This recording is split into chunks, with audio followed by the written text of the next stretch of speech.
I'm okay, I'm fine. Kincana, Kincana, teng neng neng neng neng.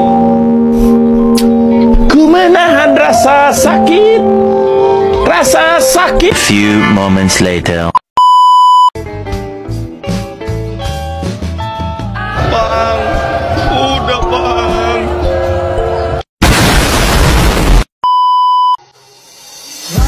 Don't pick up the phone, you know he's only calling 'cause he's drunk and alone too.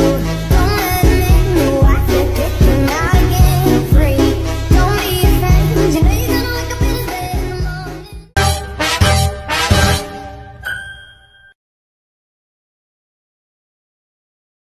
Hai hai hai, halo semuanya.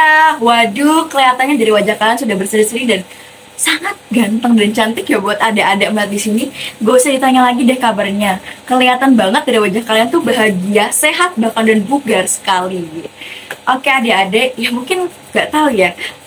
Adik-adik pernah tahu ada sebuah patah mengatakan tak kenal maka tak sayang. Jadi perkenalkan dulu, perkenalkan nama saya Alan Rahmayani. Saya dari SMK Bakti Indonesia Medika Jombang. Nah, tahu nggak sebenarnya apa yang bakal kita bahas kali ini? Nah, oke.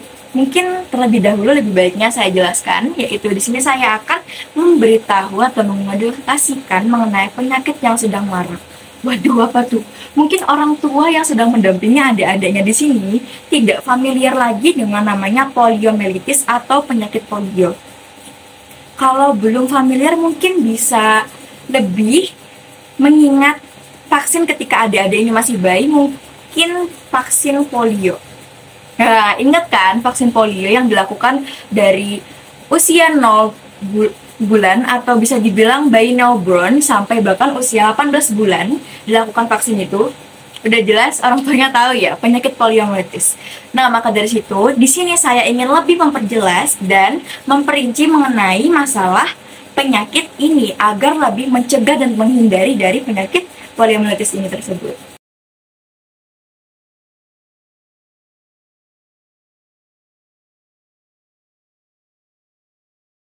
Nah, kita mulai dulu pembahasan dimulai dari pengertian dari penyakit poliomyelitis. Baik teman-teman, sebelumnya pernah dengar nggak gimana itu penyakit poliomyelitis? Nah, mungkin ada beberapa yang tahu ya. Oke, jadi penyakit poliomyelitis itu menyerang pada sistem pusat pada saraf tubuh manusia. Nah, penyakit ini disebabkan oleh infeksi virus polio, di mana jika infeksi virus polio ini menyerang pada penderitanya, itu dapat merusak sistem saraf dan mengakibatkan kelumpuhan, susah napas, bahkan bisa mengakibatkan kematian pada si penderitanya ini. Nah, baik teman-teman, di sini saya akan memberitahukan bahwa penyakit poliomyelitis ini terbagi menjadi dua jenis, yaitu ada yang paralisis dan non-paralisis. Nah, mari kita bahas yang paralisis terlebih dahulu. Paralisis merupakan jenis poliomyelitis yang sangat berbahaya dikarenakan dapat mengakibatkan kelumpuhan pada tulang belakang, bahkan pada otak secara keseluruhan. Nah, sedangkan yang non-paralis merupakan cenderung lebih ringan, tidak mengakibatkan kelumpuhan.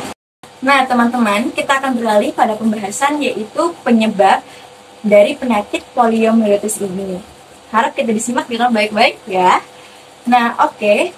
Penyebab pertama biasanya itu terjadi karena bisa disalurkan melalui air, lalu makanan, selanjutnya tangan yang terkontaminasi dengan feses atau kotoran, selanjutnya tangan yang terkena dahak yang sudah terkena virus, orang yang terkena poliomyelitis.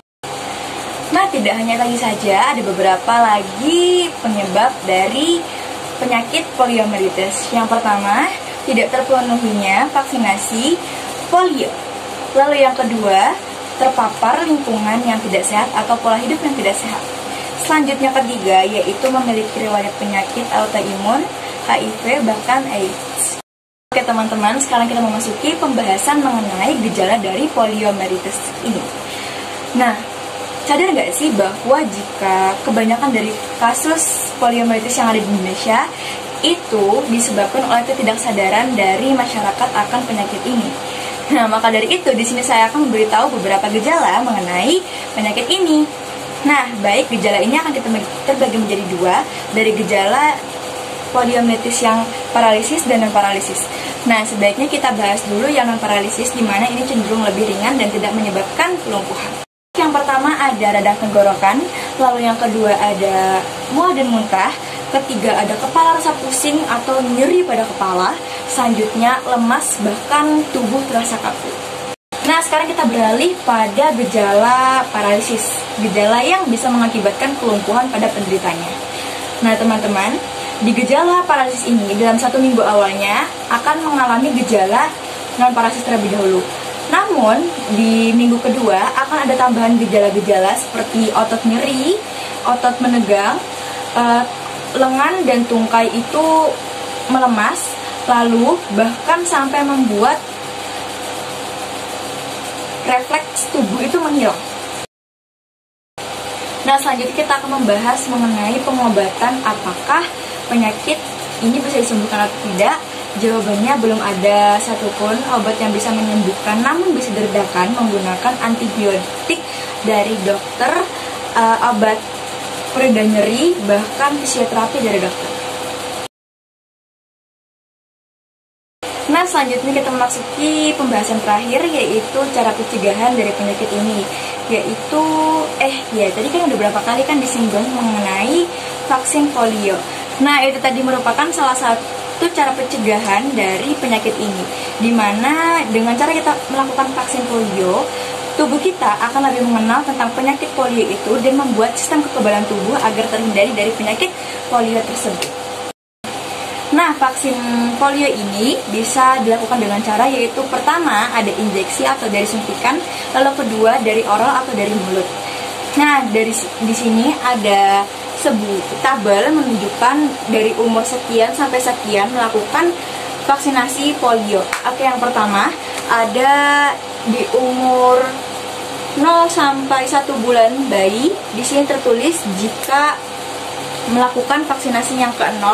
Lalu untuk vaksinasi pertama itu dilakukan pada usia bayi 2 bulan. Selanjutnya untuk vaksinasi kedua yaitu pada umur bayi umur 3 bulan.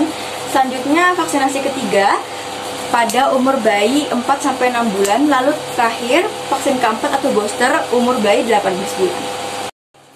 Tunggu dulu, sebelum kita penutupan ada salah satu fakta yang akan saya tunggu dulu, sebelum kita menutup video ini ada salah satu fakta yang mengejutkan loh, bahwa Indonesia telah bebas dari penyakit polio.